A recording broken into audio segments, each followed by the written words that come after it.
Alhamdulillah. Genre cerita apa yang macam lagi bagi feel nak edit tu sebenarnya? Thriller kot. Contohnya cerita apa? Cerita-cerita yang macam bunuh-bunuh macam tu kan. Bunuh-bunuh. Pernah bunuh orang ke? Tak pernah, tapi suka tengok cerita macam tu. Suka tengok Dia dapat rasa kepuasan ke macam mana? Tak adalah rasa kepuasan, Dia tapi kalau kita rasa berdebar tu.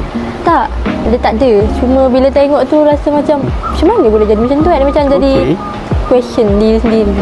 So itu kalau kita borak daripada editing punya feel untuk genre. Tapi kalau overall favorite genre? Romcom lah. Romcom Romcom lokal ke Hollywood?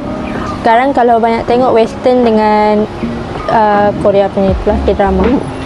Adakah filem Melayu ni dia macam kita susah nak tahu genre apa? Melainkan Sebab cerita lokal ni dia macam mix tau.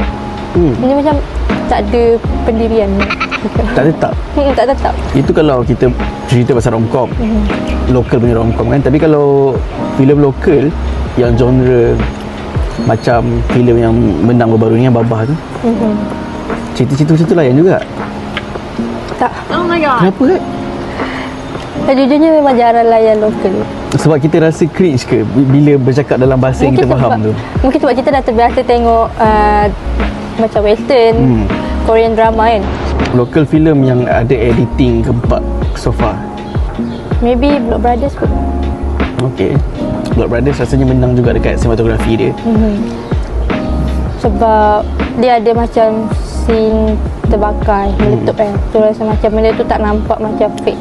So kalau macam Fariha sendiri, orang yang pernah edit, kalau tengok Block Brothers, ada scene yang macam meletup-meletup yang kita cakap tadi tu, Fariha anggap yang itu CGI ke ataupun memang diorang buat on set? Rasanya CGI kot.